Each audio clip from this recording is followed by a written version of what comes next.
Mesdames, Messieurs, donc dans le cadre du congrès de Sarre-Chevalier 2017, je vais vous parler cet après-midi des mythes en nutrition du sport.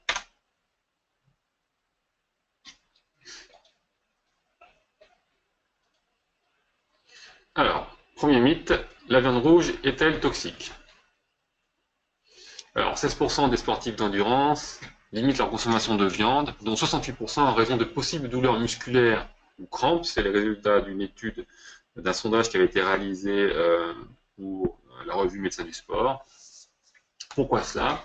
Eh bien, c'est fondé d'une part sur une étude de Denis Richet, réalisée en 1999, qui montrait un risque de tendinite accrue pour les gros consommateurs de viande, puisque c'est ceux qui mangeaient plus de 250 grammes par jour de viande, donc c'est quand même pas mal.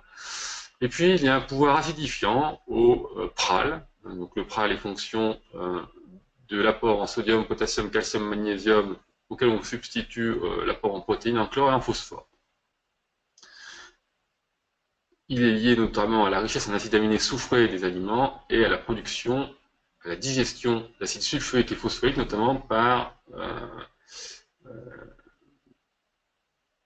la putréfaction de la viande dans l'intestin. Donc voilà, voilà les résultats du PRAL pour différents aliments. On voit qu'en globalement le PRAL est négatif, donc plutôt alcalinisant pour la grande majorité des fruits et légumes, et à l'inverse, il est plutôt acidifiant pour les viandes, les poissons et encore plus pour les fromages. Alors pour autant, faut-il vraiment éviter la viande rouge? Pas sûr du tout, puisque c'est un apport important de protéines animales qui sont riches en acides aminés branchés, leucine, isoleucine et valine, dont raffolent les sportifs, en particulier les sportifs de force, mais aussi les sportifs d'endurance pour la récupération. Ça apporte aussi de nombreuses vitamines du groupe B, du fer, du cuivre, du sélénium, du zinc et du fer notamment hautement biodisponible. Donc c'est tout à fait intéressant. A priori, mieux vaut ne pas s'en passer, mais rester modéré dans sa consommation. Les sucres lents ou complexes sont-ils bénéfiques pour la performance? Eh bien, 95% des sportifs d'endurance consomment ce type de sucre. Pourquoi? On sait que l'épuisement glycogénique entraîne une fatigue sur les efforts de 1 à 4 heures. On sait aussi qu'un régime hyperglycémique avant une compétition permet de charger au maximum ses stocks en glycogène musculaire et hépatique, donc des ressources d'énergie facilement disponibles. Les apports recommandés sont de 4 à 12 grammes par kilowatt et par jour selon les sports pratiqués. Voilà ces fameuses études très anciennes maintenant qui montrent l'intérêt d'être chargé en glycogène. D'une part, ici, la concentration en muscle glycogénique qui a tendance à diminuer en fonction de l'intensité des efforts par rapport à VO2 max. Et ici, vous avez le délai d'épuisement. Vous voyez, quand tu fais un effort supramaximal, on peut tenir à 10 à 20 minutes en gros maximum.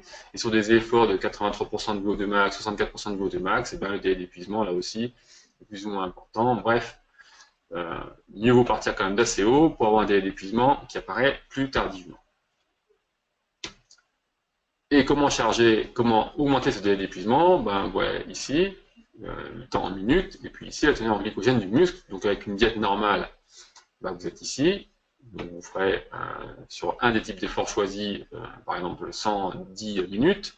Si vous avez un régime riche en graisse, vous ferez quasiment la moitié. Et en revanche, si vous avez un régime riche en glucides, vous allez quasiment doubler votre temps de compétition, de capacité à maintenir l'effort physique. Comment l'obtenir? Eh bien, on avait une alimentation riche en glucides. Alors, fut un temps où le régime scandinave dissocié était à la mode.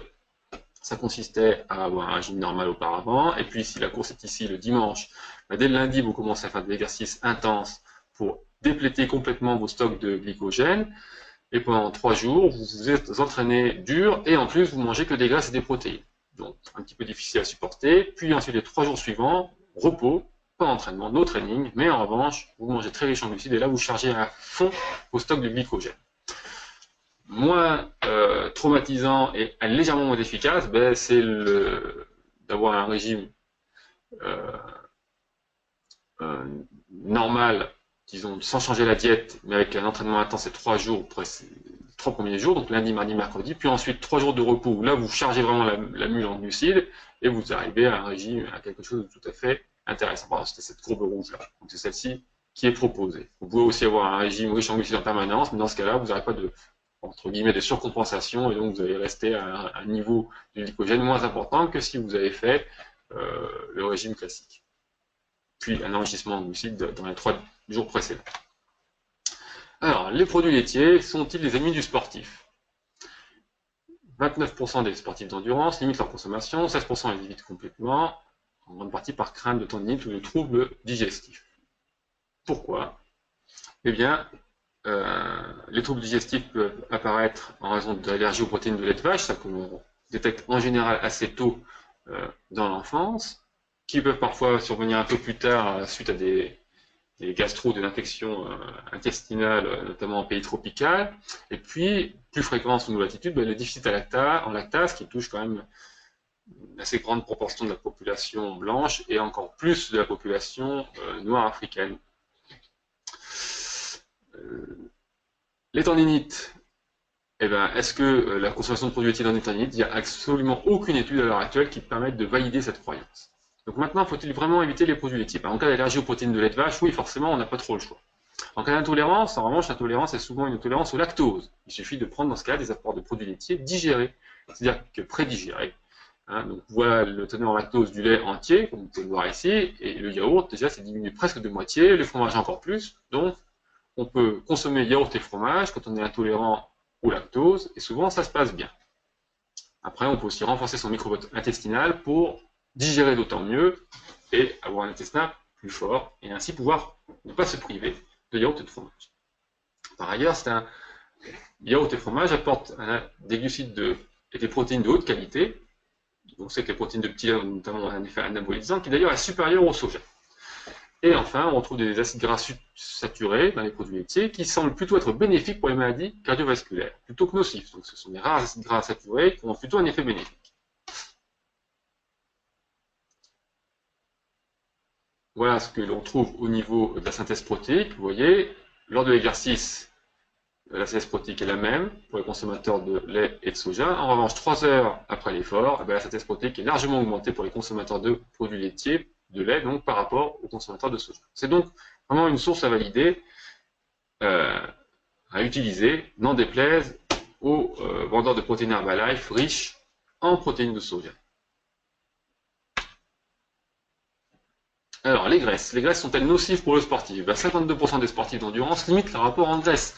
L'apport est souvent chiffré à 20%, soit très en dessous des apports énergétiques conseillés pour la population générale, qui sont plutôt de 30 à 35%, voire même pour 15% de l'apport énergétique total quotidien pour certains sports. Pourquoi? Évidemment, pour optimiser le rapport masse grasse, masse maigre. On va augmenter un moteur égal, on veut que la carcasse pèse moins lourd, et puis on sait que les graisses favorisent l'obésité, les maladies cardiovasculaires, etc. Mais faut-il vraiment éviter les graisses? D'abord, dans les graisses, il y a des acides gras essentiels, que l'on ne trouve donc que par l'apport exogène, et donc ça, on ne peut pas les synthétiser nous-mêmes, ils sont indispensables à la vie, indispensables à la fabrication des membranes cellulaires, des membranes des neurones, indispensables à la fabrication hormonale, et donc on ne peut pas s'en passer. Ensuite, il y a un effet anti-inflammatoire prouvé, avec les oméga 3 notamment. Ensuite, se priver de graisse et se priver des vitamines liposolubles qui vont avec, c'est-à-dire les vitamines A, D, E et K. Et on connaît notamment l'effet anabolisant de la vitamine D. Et ainsi que l'effet sur le système immunitaire. 90% des Français, en gros, sont à risque d'insuffisance en rapport d'oméga 3, ça, c'est l'ANSES qui le dit. On retrouve par ailleurs avec les oméga 3 un effet antidépresseur, anxiolytique, préventif de la dégénérescence maculaire liée à l'âge, mais aussi préventif du cancer du sein, notamment avec les acides gras oméga 3 à longue chaîne, EPA et DHA, qu'on trouve essentiellement dans les poissons gras. Chez les sujets non entraînés qui pratiquent un peu de sport, on diminue les courbatures par l'apport d'oméga 3. On peut améliorer aussi le maintien à l'effort à une intensité relativement intéressante de VO2 max si le statut est préservé en acide gras oméga 3. Il y a un effet stimulant du système immunitaire, un effet anti-inflammatoire, et enfin il y a l'absence de lien là encore entre maladie cardiovasculaire et acide gras saturé tout court, c'est-à-dire ce qu'on nous a raconté pendant des années est en train d'être battu en brèche actuellement. Alors retrouver les oméga 3, dans les huiles de colza, de noix, mais aussi de lin ou de cameline qui se conservent moins bien, qui sont plus difficiles à se procurer. Mais aussi dans les œufs oméga 3, ce sont des poules qui ont fait manger des graines de lin. Et ces poules digèrent bien les graines de lin contrairement à l'homme et elles nous pondent des œufs riches en oméga 3. Et puis les poissons gras bien entendu. L'objectif de sécurité est le suivant, 1 g par kilo de poids de corps et par jour de lipides. Et ça, quand on respecte cette dose minimale, il n'y a pas de prise de masse grasse chez le sportif. Ça a été prouvé, ça aussi. Alors les obstacles, bah, c'est que dans l'esprit populaire, les œufs c'est riche en cholestérol, il faudrait se méfier soi-disant du cholestérol, donc ça aussi c'est remis en question. Les poissons gras, régulièrement des patients me disent mais oui mais j'en prends pas parce que j'ai vu à la télé que dans le poisson il y a du mercure. Alors oui, dans le poisson il y a du mercure, dans le saumon encore plus peut-être, mais en fait pas vraiment. Il y a une concentration plus élevée de méthylmercure chez certains poissons prédateurs comme le thon, frais ou surgelé, le requin, l'espadon, bref, c'est pas ce qu'on mange le plus souvent, à part peut-être le thon, mais d'autres présentent peu de risques et notamment le saumon en fait partie. Et par ailleurs, on oublie que dans les poissons gras, et notamment dans le saumon, il y a énormément de sélénium, et le sélénium est l'antidote naturel du mercure. Donc en fait, vous avez le produit toxique à dose infime, et en grande quantité, en revanche, l'antidote. En revanche, consommer des pilules d'oméga 3 à tour de bras, ça, faut s'en méfier, car trop consommer d'oméga 3, c'est trop consommer de graisse qui s'oxyde. La peroxydation lipidique pose des problèmes et va élever le stress oxydant en cas de défense altérée, c'est-à-dire d'apport un peu pauvre en fruits et légumes, source d'antioxydants naturels. Or, on sait que certains sportifs, un certain nombre, consomment largement moins de 5 fruits et légumes par jour. La bière est-elle à récupérer après l'effort? 40% des sportifs d'endurance pensent que la bière va les aider à améliorer la récup. Pourquoi? Bah oui, c'est intéressant, la bière, la vitamine B6, B9, B12, du magnésium, des polyphénols, notamment euh, bon, j'ai un trou, ça me reviendra plus tard. Et il y a eu cette étude là, tout à fait intéressante de 2012, qui a montré, de Niemann, qui a montré l'intérêt de la bière non alcoolique, qui réduisait l'inflammation et les infections respiratoires des marathoniens, donc l'angine de forme du marathonien. Attention, il s'agissait de bière non alcoolique.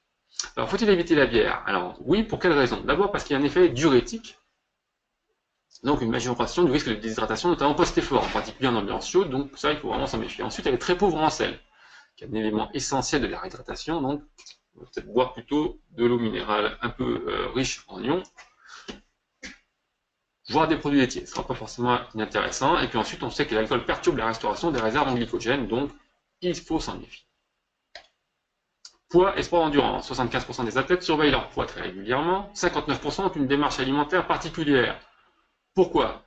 Pour améliorer le rapport poids-puissance, mais aussi par facteur esthétique. Faut-il s'en préoccuper? Ben oui, il faut chiffrer entre autres la déshydratation ou les effets de l'entraînement. Et cette perte de poids permet de le voir un petit peu. Par ailleurs, on sait qu'une alimentation de type méditerranéen est recommandée à tous les sportifs, avec mention particulière pour les glucides complexes et les antioxydants, notamment pour les sportifs d'endurance qui sont soumis à un stress oxydant plus important. Et méfiance par rapport aux troubles du comportement alimentaire qui touchent quand même 20% des sportifs d'endurance. L'anorexie sportive, alors je ne m'attarderai pas sur l'anorexie qui est bien connue de tous, et l'orthorexie qui est un peu moins connue. L'orthorexie, c'est l'obsession de manger sain. Pour certains, ça devient vraiment très très compliqué. Ça touche en général les gens qui ont une personnalité anxieuse ou perfectionniste. Comment la dépister? Vous avez ce test de Bratman. En fait, si vous avez plus de 4 ou 5 oui, il y a probablement orthorexie. Voilà, je ne vous lis pas les questions.